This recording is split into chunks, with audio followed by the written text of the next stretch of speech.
Part 10 of my very, very, very long story of quitting my job unexpectedly with no plan, retraining as a hairdresser, opening my own business, getting through COVID, applying for citizenship of a country that I've never visited, retraining again as a brand and web designer, creating another freelance business, and working on a move to Italy.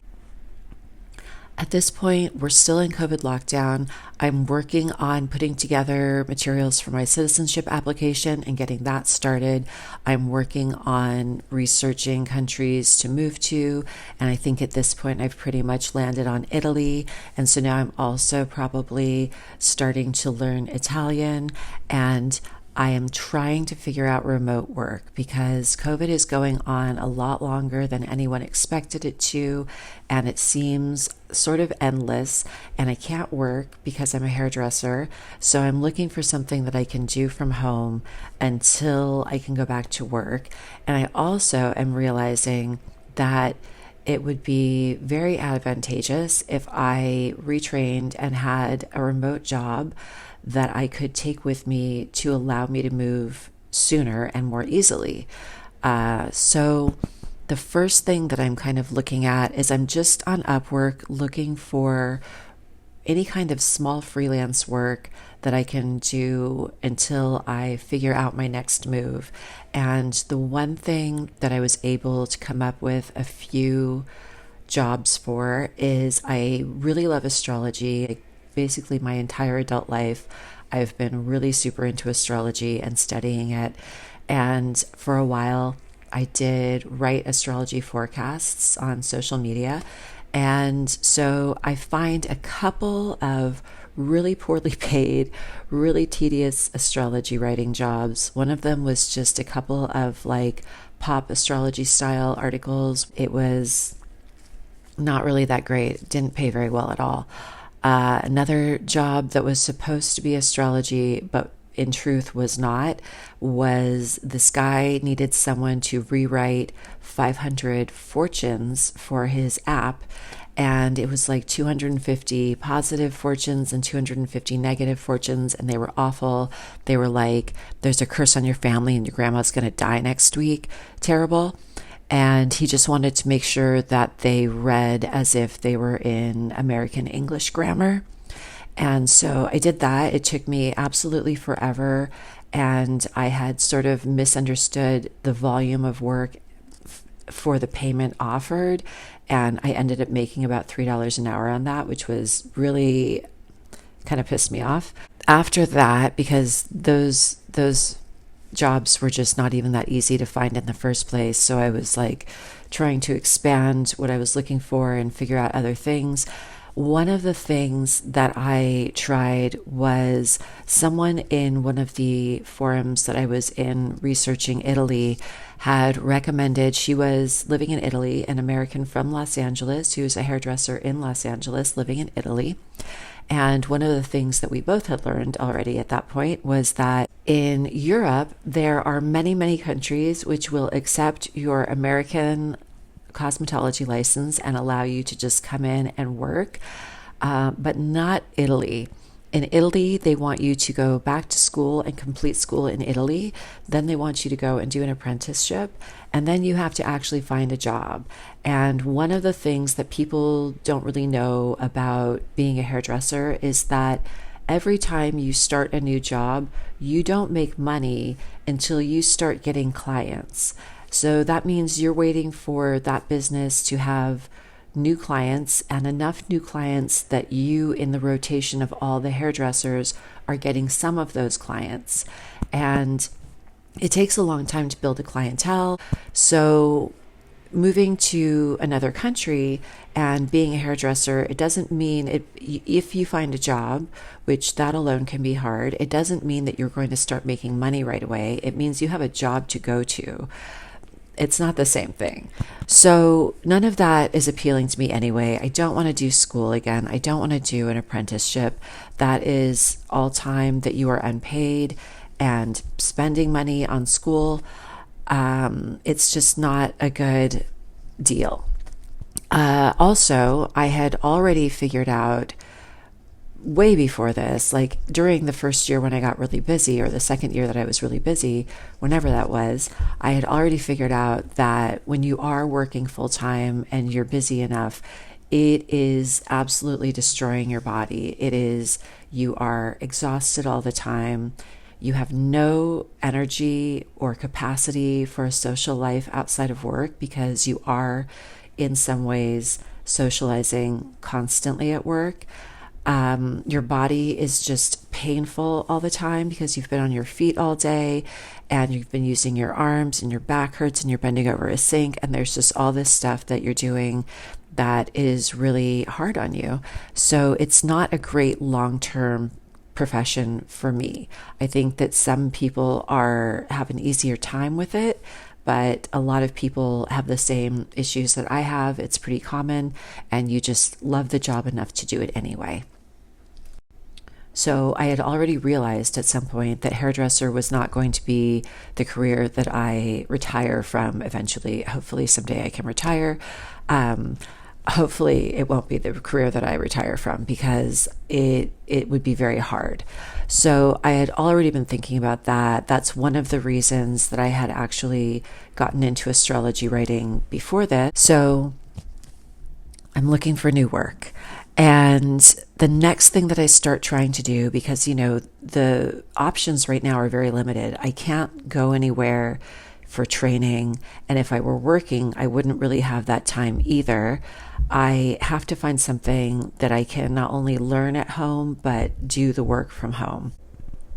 So from this young woman who's living in Italy, who used to be a hairdresser, she suggests that I try teaching English as a foreign language online. There are like all these online platforms to do it.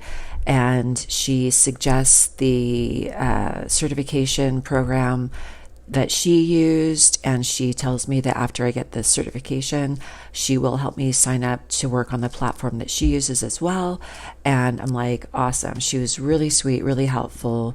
And I did the program. I got the certificate.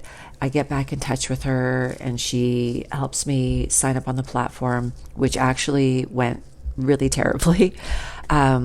So the first thing about this platform that she's teaching on is that it works for her because she's in Italy, but it actually is a Chinese platform. She's mainly teaching children in China. And apparently, I think there are also options to work with adults through the same platform, but whatever. The real issue is the time difference. Italy to China is reasonable. It's not so bad. China to Los Angeles doesn't work. I would have to be available at like 3 a.m. or something really crazy. I can't even remember. So I start trying to sign up to work on this platform, and the first issue is that they don't accept my driver's license. They don't seem to believe that it's real. And so then they ask for a passport, and I enter my passport as my identification. And once again, they don't believe it's real. And I'm like, this is crazy. And they finally ask for a birth certificate. And I guess now that they have 3 things, they've decided that I am a real human and I am not a fraud and all of that. Or if I am a very sophisticated fraud because I have all of these documents. So they then approved me. But by then I had figured out that there was no way I could make the time work. And I just am walking away from that one.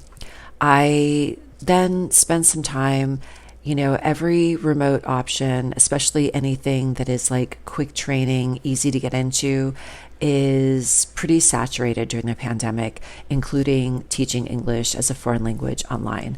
So I have to actually get on a waiting list for another platform. And finally, they have some openings for English language. And I get started on there, and I really, really didn't like it.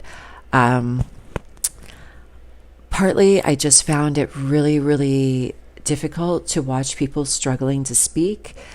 That was just really, really hard because everyone I worked with had some English language capability, just not necessarily as much as they wanted.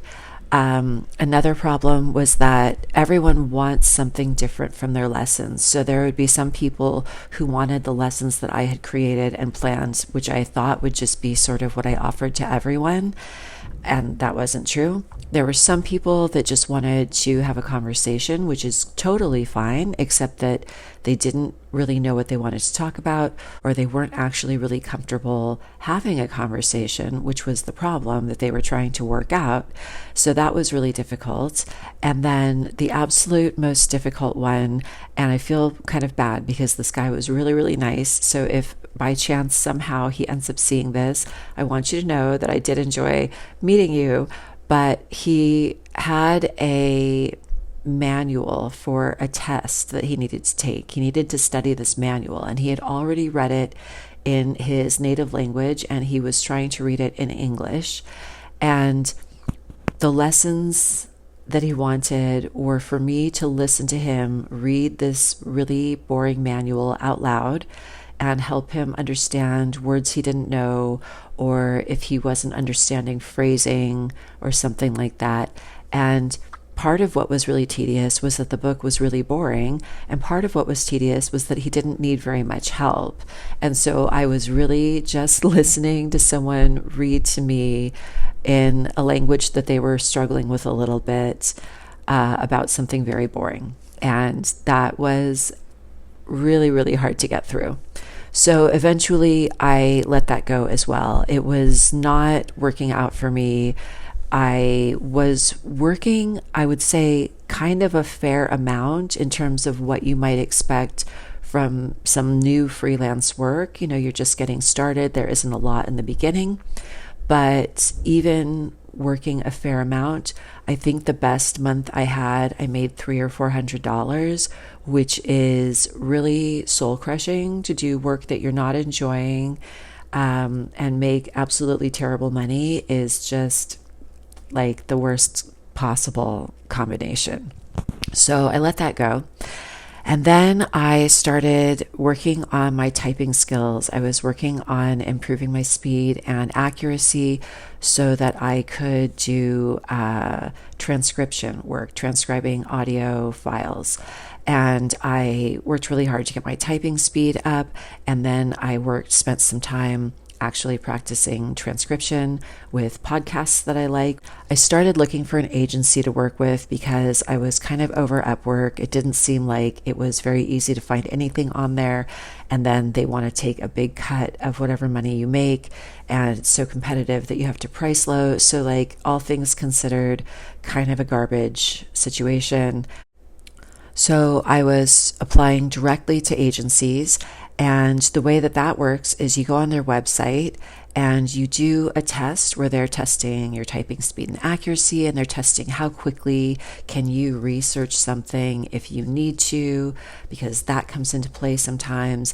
And they're testing all these different things. And then you get to the end of the test on their website, and it kept on saying, I would get to the end of the test and it would be something like, you didn't pass to the next step or something. And I was horrified. I was like, I'm pretty sure I'm doing okay on these tests. I'm not making a lot of mistakes. Like, it is showing me even sometimes where the mistakes are, how many mistakes I'm making. And I can't imagine they're only hiring people with like a 100% score. So it's feeling very, very demoralizing. And I don't really understand it until I get to this one agency. I can't believe I didn't give up before this even. I get to this one agency where I take their test, and at the end of the test, it says, you know, thanks for your interest, but we're not hiring contractors from your region right now. And I didn't understand that.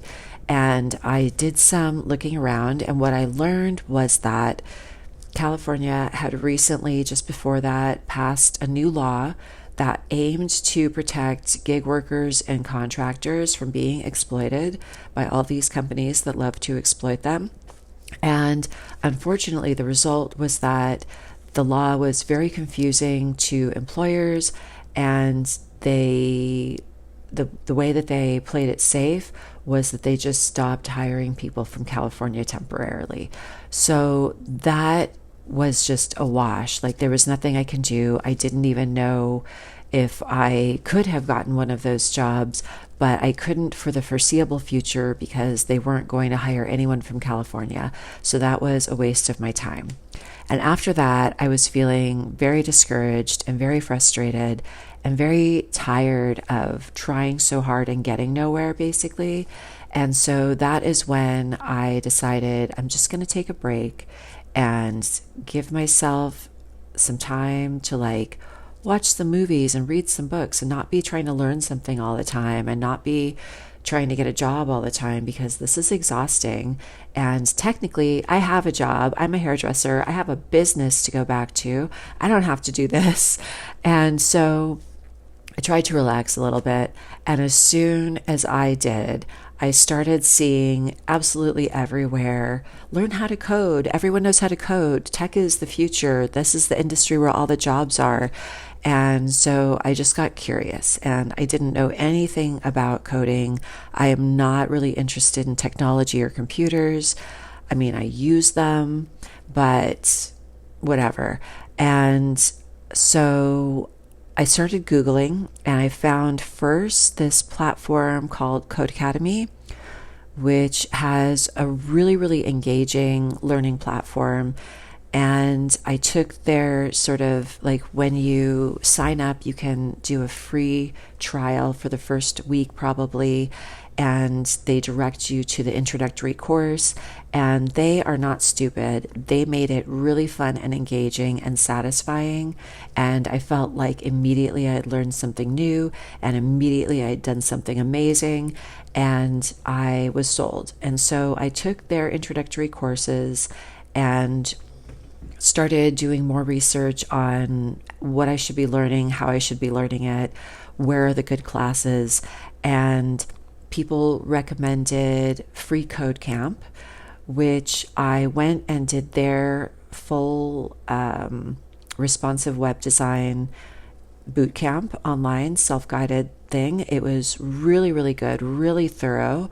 And it was a lot of the same material I had just learned on Codecademy, but it was even better, I think. And either way, I think that maybe both of them may have had places where I would have felt a little bit lost, or that I would have felt there was a gap, and the two of them filled each other in. So I felt like ultimately at the end of that one, I felt like I really understood. And then I just kept going.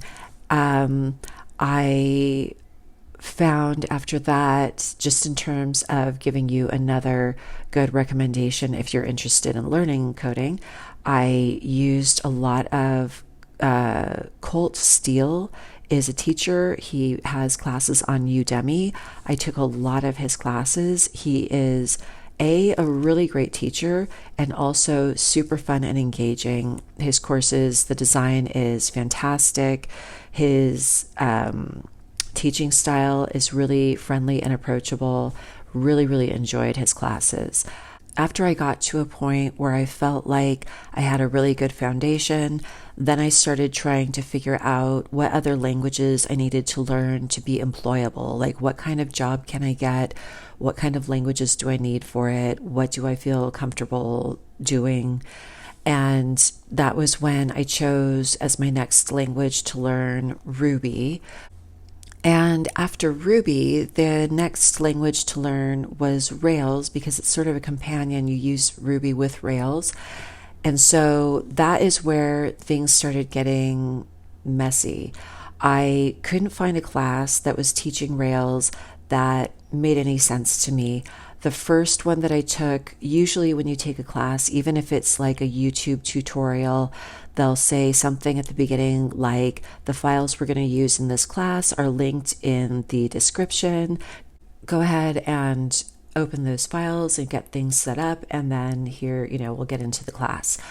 In this video, it just immediately, the first thing they said actually was, so go ahead and open your files. And I was like, okay, what files am I opening? Because I don't have a project, I don't even know how to use this. And nothing, no links, no explanation, and they just keep going. And I was like, okay, that's useless. The next one that I found was going a little bit better, and I thought it might work out, But what happened, and this was like a really interesting experience because it was very validating for me, but also really frustrating and terrible. What happened was that at some point, the teacher was writing code to make an example of how something was going to be used. And as he was writing the code, he was writing Ruby code, and which I was already pretty familiar with.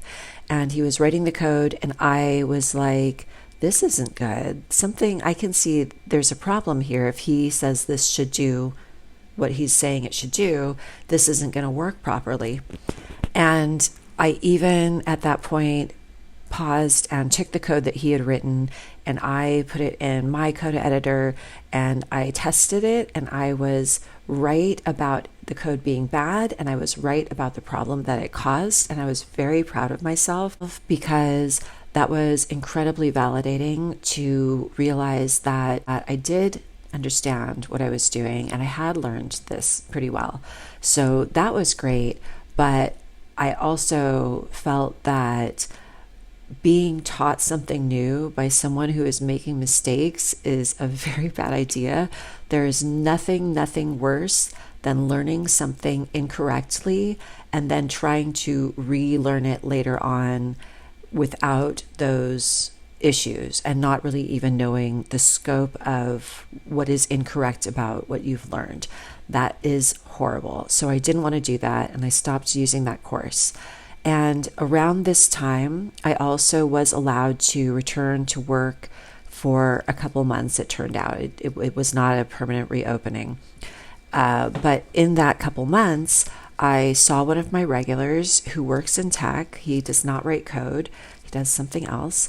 And I told him what I was doing. And he said, I don't want to discourage you. I think that's really great. But at the same time, because he kind of knows me, he said, I wonder, do you think that you'll enjoy doing this as a full-time job? He said, personally, I hate writing code. I think it's really tedious and stressful and frustrating. It's like solving really hard puzzles all day. And I said, well, that is relatable. I often am very frustrated by it. I don't love it. I said, but I also have run out of ideas for what I should be doing, what I should be learning, what kind of job I could be going into. So if you have a suggestion, I'm definitely open to hearing it. And he suggested to me that I look into UX design, which I had never heard of. And so I go home and I look it up and I start reading about it. And immediately I am much more excited because this sounds not only like something that I will really enjoy, but it sounds like something that already works with my natural talents. And these are skills that feel very, very achievable to me. So I find a course for UX design and I sign up for it and I start doing that. And I really enjoyed it for a number of reasons. It helped me learn a lot of new software, which was really, really great. And I just felt like I was better at it than coding, definitely. So when I get close to the end of the UX design course, there's one final project, and I really want to make sure that my interface designs look really, really nice. And I feel like so far I've just been kind of going on instinct and, my own personal aesthetic, which is fine, but I want to make it look great. And I decide that I'm going to switch for a little while and take some graphic design courses and come back to it. The courses that I took were mostly the Coursera platform, the courses for, I think it was Cal Arts. It might have been Art Center. They're both in Southern California. I was super excited when I saw that they had courses available there from their teachers, and they were really, really great. I also have since then taken a few different, not full courses, but more like YouTube tutorial courses from different designers. And I certainly have a list of other courses that I would be interested in taking once I have the time and a little more disposable income to invest again. Ultimately, I feel like I managed to find my way into something which is not only, I think, a very reasonable career path, but also really enjoyable to me, which is fantastic because that's something I kind of promised myself when I left that old job. So that about wraps up all of the random jobs that I tried to do during lockdown, all of the retraining that I did during lockdown, and how I ended up going into brand and web design, which I will talk about more in the future because that is a really big part of why I created this channel. And that is where I'll leave you. Thank you again for watching. If you are enjoying my story and you're interested in hearing what happens next, please subscribe. Please like my video, leave a comment. If there was anything that was interesting to you that you're curious about, I'm definitely always open to questions. If you want recommendations or you want me to tell you more about one of the particular programs that I used, feel free to ask and I will do my best. See you next time.